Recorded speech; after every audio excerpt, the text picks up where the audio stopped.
Mi nombre es Alonso Riestra, yo soy médico, neurólogo, con especialidad en neurología del comportamiento.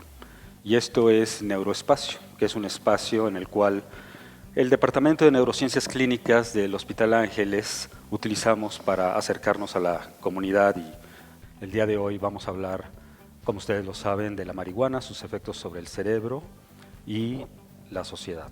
Hola, buenos días. Yo soy Araceli Martínez Estrada, soy psiquiatra de enlace y tengo una maestría en ciencias médicas.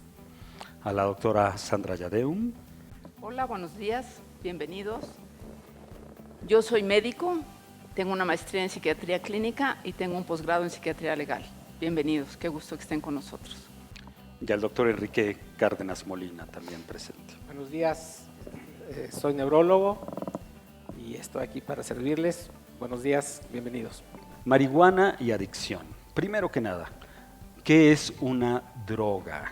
Bueno, primero que nada, una droga es una sustancia que se introduce en el cuerpo, que tiene un efecto en el sistema nervioso central y que va a generar cambios en el estado de ánimo, en el estado de conciencia y también en el pensamiento.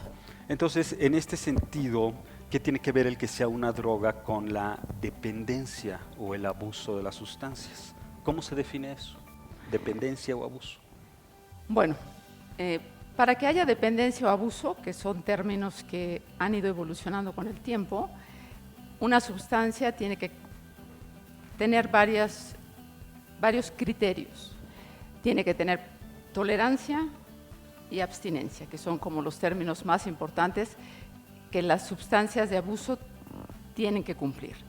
Tolerancia es que se necesita esa sustancia en el cuerpo cada vez más, es decir, esa sustancia en el cuerpo da ciertos síntomas y cada vez se necesita más de esa sustancia para el efecto deseado. El segundo criterio es abstinencia. Una vez que ya no está esa sustancia en el cuerpo, se producen en el cuerpo síntomas físicos. También tiene que haber deseo por buscar la sustancia, tiempo que se le dedica a buscar la sustancia, repercusión por usar la sustancia, es decir, ya tiene que haber repercusiones en el área laboral, en el área social, en el área académica, y entonces ya se va teniendo problemas por el uso de la sustancia. ¿La marihuana es una droga y causa abuso o dependencia? ¿Sí o no? Bueno, para empezar, la marihuana es una sustancia que se puede ingerir en diversas formas, no solamente. La más común es la fumada, que es conocida como churro, como cigarro, como hierba, etcétera. Sin embargo, cumple con estas características que explicaba hace un momento Sandra. O sea, una vez que yo tengo en contacto con la sustancia, que eso se llama uso, puede ser de forma ocasional, puede ser de forma experimental y habrá que ver a qué edad es. Después de que ese uso se empieza a volver de manera regular o con cierta frecuencia, empieza a pasar algo que se llama abuso y eventualmente cuando ya no podemos dejar de consumir esta sustancia o que buscamos intencionalmente la misma, es cuando ya consideramos que cumple los criterios que nos explicaba hace un momento Sandra, que es de abstinencia y de tolerancia, y es cuando nosotros consideramos que un paciente puede tener un problema de dependencia a la misma. Volviendo, por ejemplo, a lo que yo decía de los criterios de diagnóstico, el DSM-5 ahora habla de los trastornos de la marihuana y plantea que la marihuana se va utilizando primero lo que es el uso leve o light, ¿no? Y es cuando se usa ocasionalmente junto con el tabaco y con el alcohol. Después esto va aumentando, sería el consumo moderado y entonces ya se usa casi siempre con las mismas personas para los mismos fines, entonces ya para reunirse el pretexto es el consumo de la marihuana. Y ya va habiendo una interdependencia de ellos, de las personas que se reúnen. Y después viene el consumo severo, que ya es el que lo empieza a consumir todos los días de una manera habitual, rutinaria, y va a tener repercusiones en las áreas familiares, sociales, porque deja de hacer otras actividades por buscar la sustancia. Y esto está documentado y eso lo vemos y está registrado, existen datos. los pacientes cada vez van a necesitar más droga para tener el efecto deseado y van a tener síntomas físicos cuando dejan la sustancia. Yo me acuerdo cuando estaba en la escuela de medicina y uno de nuestros grandes maestros, un psiquiatra muy bueno que todavía anda por ahí, y muy capaz, nos decía que la marihuana causa efectos en la vida de relación, ¿no? Y me acuerdo decirme, a ver, Riestra, ¿qué es la vida de relación? ¿Qué significa esto, no? Y hablábamos de esto, pues habla de cómo te relacionas con tus seres queridos, cómo te relacionas en tu ambiente laboral, cómo funcionas en tu familia, cómo está tu desempeño escolar. Pero luego la gente dice, oye, no, pues mira, yo fumo y fumo y fumo y eso de que no da cáncer no es cierto. A mí no me ha dado cáncer, ni me han dado infartos, ni me han dado todas las enfermedades cardiovasculares que están asociadas con el tabaco. Y alcohol, no hombre, pues qué tanto es tantito. Yo me he hecho, ¿no? Todo lo que yo quiero beber y no me pasa nada, no me he muerto de cirrosis, ¿no? 1 de cada 10, 9% es la cifra oficial de posibilidad de adicción a la marihuana. Sí, a nivel global, a nivel mundial es el 9%. Sin embargo, hay que saber leer un poquito las estadísticas. ¿A qué me refiero con esto? Hablar de que si es una población que nada más tengo 10 individuos y uno de esos tiene un problema, a lo mejor no es tan importante, que sí sería importante, estamos hablando de un 10%. Pero si ya empezamos a ver que de esos mismos 10 son 2, 3, 4, 5 personas que eventualmente se va a traducir en que a lo mejor no van a ser muy funcionales, no solamente en lo económico, que es para fines prácticos lo que le importa mucho a las poblaciones, al mundo, qué tanto produces, qué tanto ganas, qué tanto eres funcional.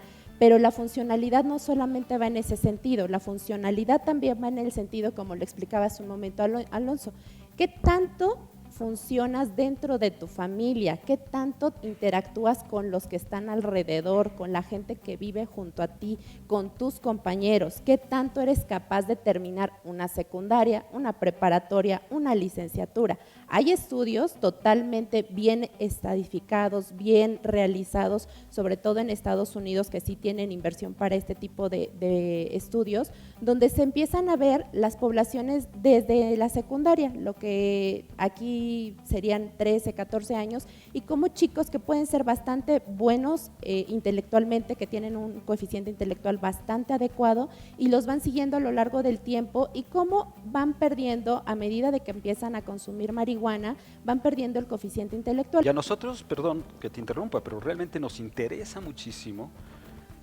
los jóvenes, ¿no? Los muchachos, las niñas. El cerebro ya bien desarrollado tiene una forma de funcionar que es distinto del cerebro en desarrollo. A nosotros nos preocupa muchísimo el cerebro en neurodesarrollo. No es lo mismo administrarte esta droga cuando eres un arquitecto que está en su despacho a los 50 años que cuando eres un muchacho en la secundaria, ¿no? Así es. Y esto afecta tu neurodesarrollo y esto está claramente asociado a bajo desempeño escolar. Y el desempeño escolar está finalmente relacionado con éxito en la vida, con éxito laboral, con la capacidad de funcionar un individuo en la sociedad, ¿no?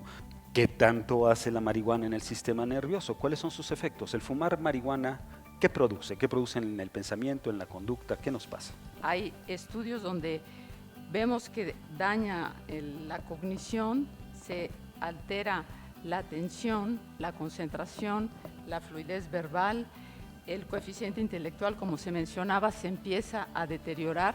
Se han hecho estudios de pacientes, usuarios que han consumido a 10 años y está claro que el coeficiente intelectual va disminuyendo. No en todo se puede recuperar, se va perdiendo poco a poco. En usuarios de hasta 23 años se ha visto que se disminuye el coeficiente intelectual hasta en un 8%. La flexibilidad cognitiva se queda detenida.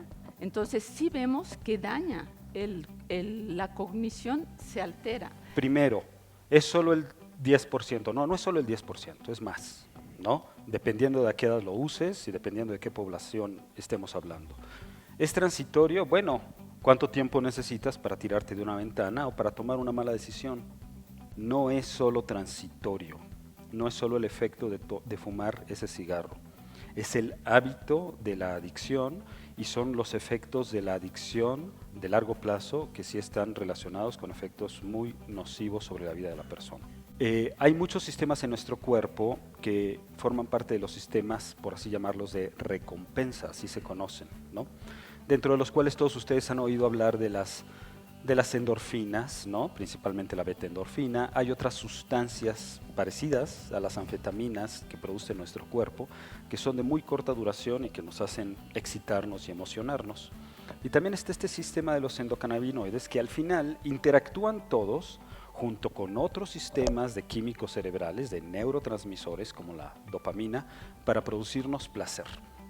La mayoría de nosotros sabemos, pero que para obtener una recompensa hay que ganártela, ¿ok? Y debemos de decirle a los jóvenes, haz el esfuerzo, pon de tu parte, haz ejercicio, involúcrate en actividades que tengan sentido y que te den satisfacción. Lo que nos están diciendo actualmente es, no hagas el esfuerzo, fúmatelo, y vas a obtener esa satisfacción. Lo malo es que al obtener esa satisfacción por una vía química, estás alterando mecanismos biológicos delicadísimos que tienen efectos graves en la conducta, ¿no? ¿Cuáles son los factores que se asocian con el inicio de consumo de la marihuana? ¿Hay factores de riesgo? Sí. A ver, ¿cuáles son?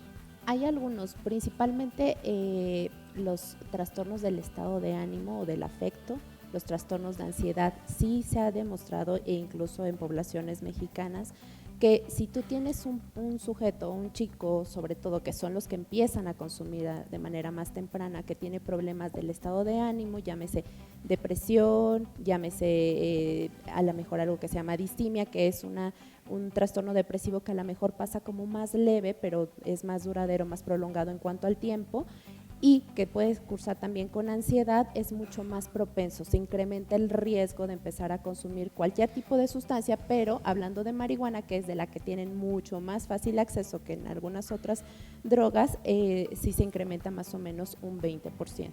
Evidentemente hay otros como que no haya buen sostén familiar, como que no estén yendo bien en la escuela, como que no tengan una buena red de apoyo de amigos, es decir, problemas principalmente que interfieren en la forma en la que se desarrollan socialmente, pueden contribuir de manera muy importante a que empiecen a consumir sustancias, primordialmente marihuana. También el factor genético. Hay personas que traen en los genes la dependencia. Usualmente antes de usar marihuana empiezan a fumar o toman alcohol.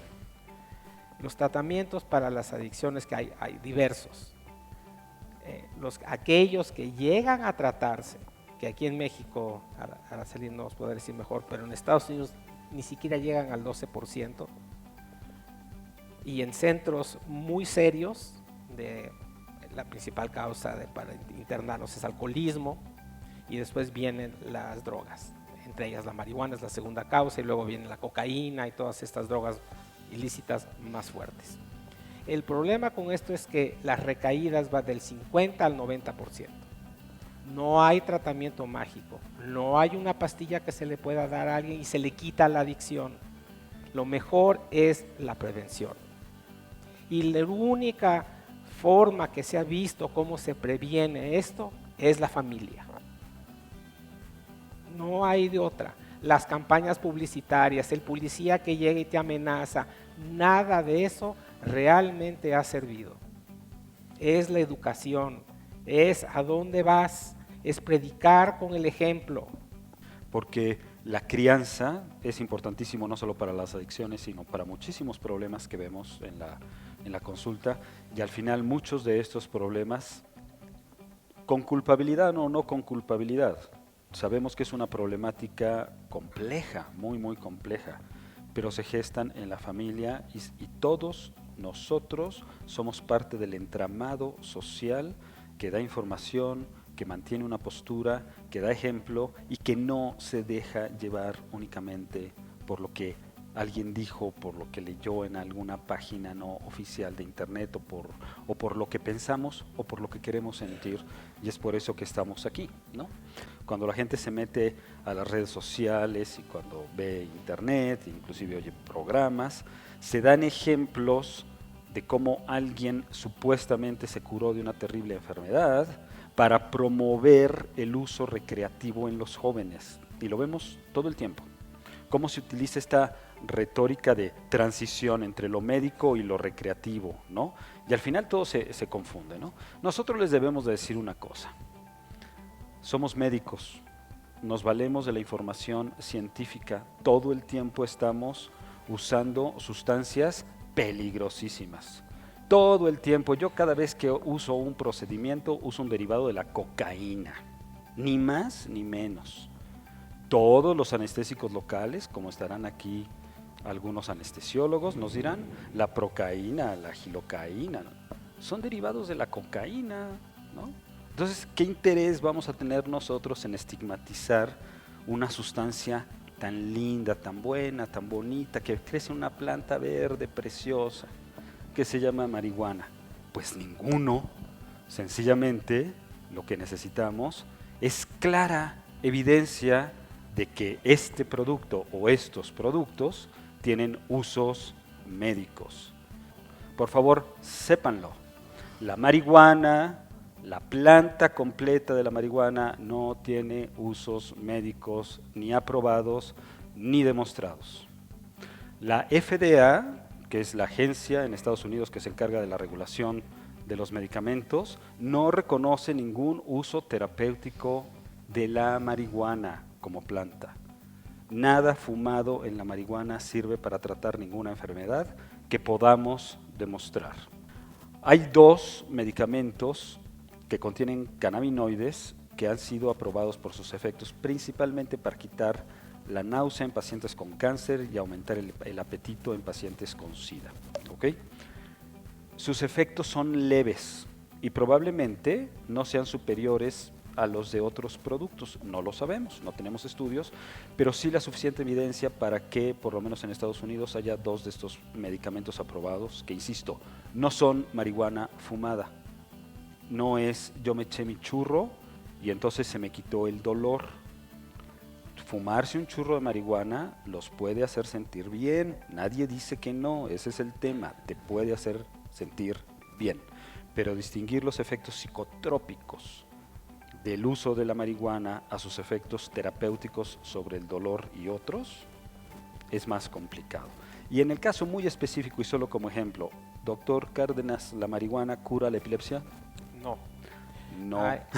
Han habido, bueno, aquí un caso muy sonado de una niña y en Estados Unidos también hubo otro de otra niña con... Básicamente se han visto en 2 tipos de epilepsia en niños, que son epilepsias refractarias, epilepsias que no se curan con nada.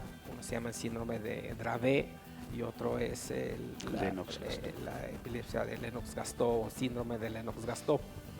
En fin, son crisis muy complicadas, tienen decenas de crisis al día. Lo único que se ha demostrado con esto es que reduce el número de crisis, no las quita. Uno se puede ir con la finta, sí sirve para reducir las crisis, no las quita en su totalidad. Entonces, uno podrá clamar con éxito, ¿no? Pero la realidad es que esa criatura se sigue deteriorando. La teoría es que si yo reduzco el número de crisis, cada vez se va a ir reduciendo más. Son muy pocos los seguimientos de estos pacientes.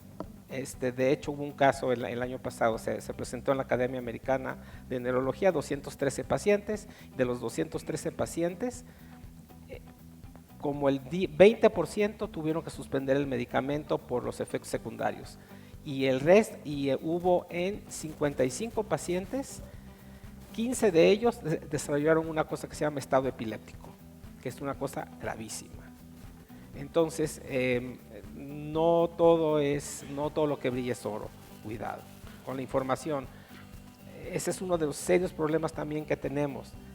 La desinformación que hay en las redes sociales, en los medios de comunicación, que la verdad las personas que manejan la información científica, la información médica, no son médicos, no informan bien, se fusilan noticias de otros lados que no han sido filtradas para darles una información verdadera.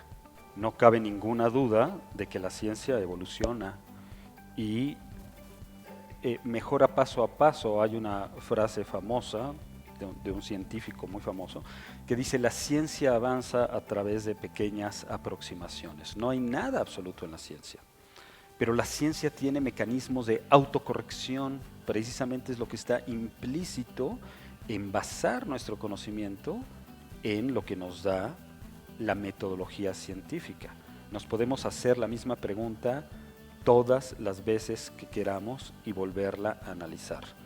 Sí quiero decirlo, hay muchos estudios que son de baja calidad y en los cuales tenemos que decir, pues no sé, ¿no? Puede que sí, puede que no, no hay evidencia científica.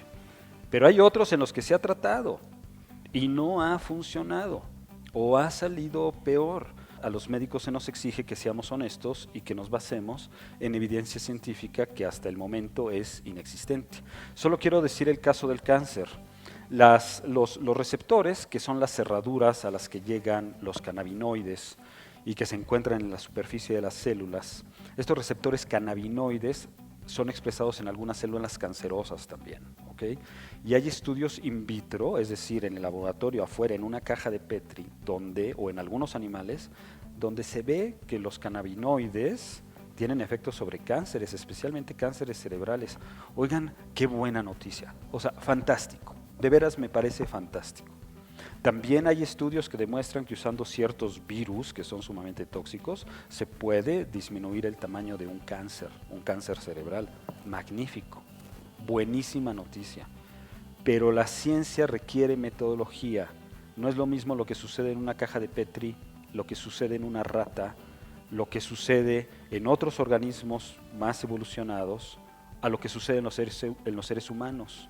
Esas son todas las fases que tiene que seguir un medicamento para ser efectivamente llamado medicamento. Y luego no basta con comprobar su eficacia, hay que poner en la balanza la eficacia contra la seguridad, los efectos indeseables. Con la marihuana estamos muy lejos de hacer eso y es importante que lo digamos.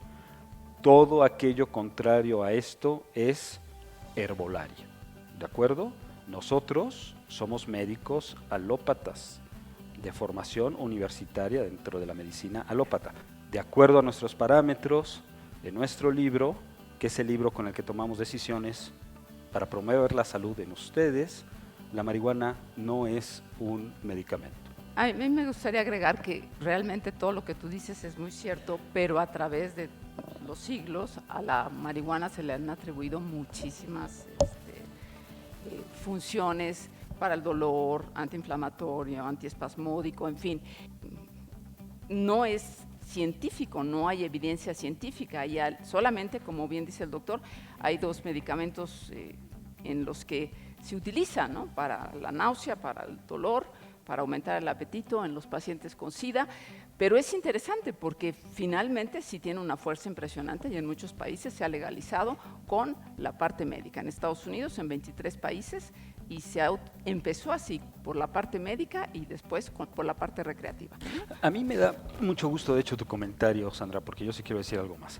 Yo les pido a ustedes, se los pido, métanse a averiguar lo que se pensaba del tabaco en el siglo XVIII, ¿no? Bueno, de veras que el tabaco era mejor que la pomada de la campana, ¿eh? Servía para todo, claro. Para todo, se consideraba un medicamento, una sustancia milagrosa, algo que ayudaba con el nerviosismo, con la digestión, con la tos, o sea, es increíble. Literalmente nos llevó cientos de años. Yo todavía estaba en la escuela de medicina cuando fumábamos en la escuela, sí, fumábamos, ¿no? Nos llevó cientos de años demostrar la relación que existe entre el cáncer y las enfermedades cardiovasculares y muchos otros problemas de salud. Pero el mensaje aquí es: muchas sustancias a lo largo de mucho tiempo han sido consideradas curas milagrosas y le lleva a la sociedad muertes y terribles esfuerzos, muchas veces la vida de sus jóvenes, demostrar que,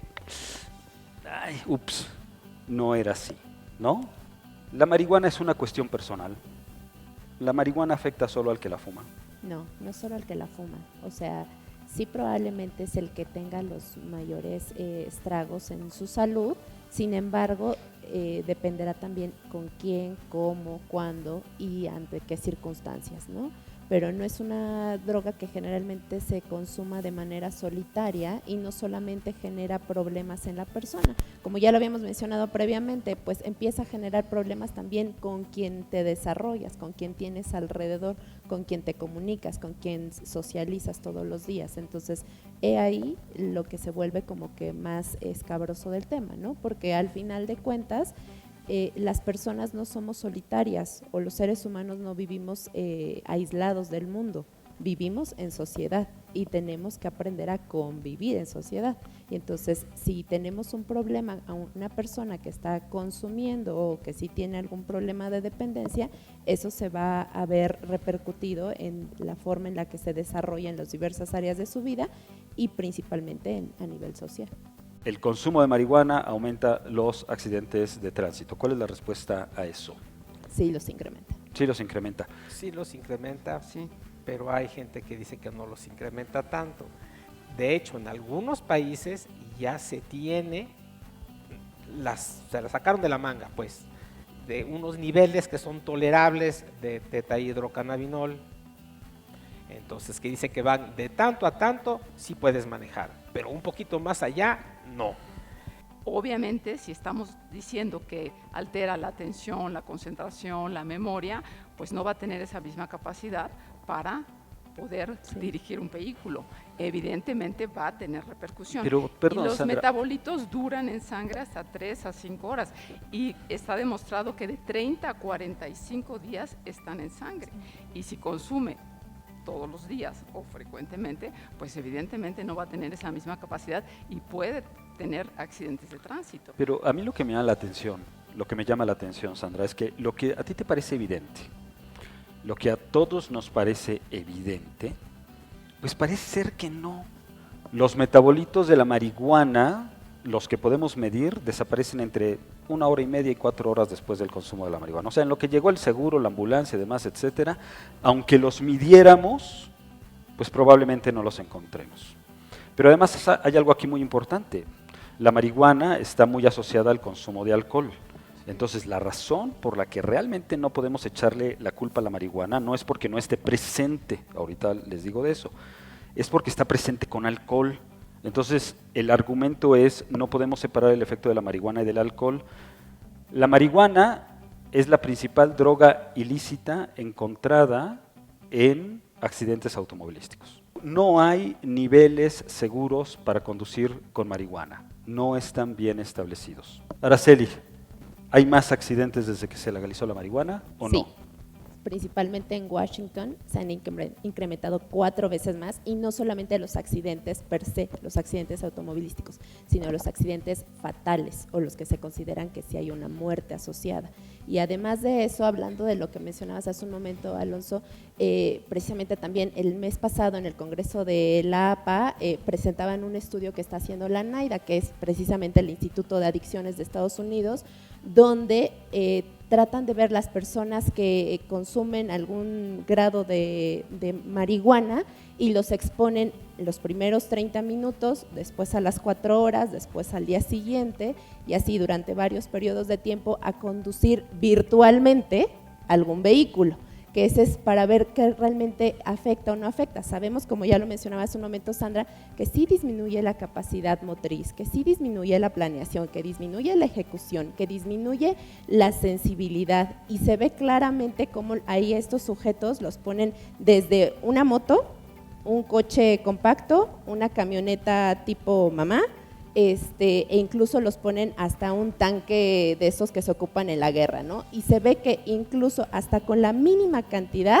cómo se empieza a alterar este funcionamiento y cómo empiezan a ser más torpes y cómo empiezan a ser muy, muy difícil la planeación y la ejecución, y los exponen evidentemente ante ciertos escenarios en donde qué tal si se te atravesara alguien, qué tal si se te pone de repente la luz en rojo, y cómo sí hay una disminución en la ejecución de los movimientos, hay una alteración motriz importante, y cómo no solamente es en el agudo, durante el tiempo de intoxicación, sino posteriormente. Y se está haciendo precisamente por esto, que se vio que tanto en Colorado como en Washington, ahorita es cuando se van a empezar a ver realmente los resultados de que se aprobara hace un par de años el consumo de las sustancias. En el 2014 decían no hay aumento de accidentes por el uso de la marihuana.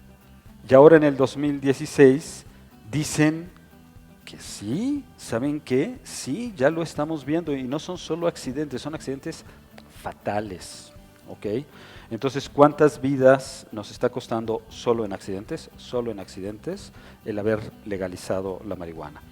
¿Cómo pasamos del dino a las drogas? Porque las drogas destruyen, que es con lo que yo crecí en mi infancia, al uso de la marihuana es una expresión de tu libertad, de tu individualidad y es parte de tu crecimiento y del desarrollo de tu personalidad. Y hago la pregunta, ¿usar drogas nos hace más libres, doctores? No, claro que no. Claro.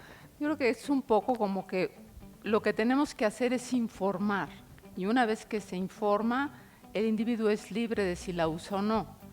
En el tabaco, en la cajetilla viene, bueno, una foto lo suficientemente fea como para que Grotesca. asuste al usuario.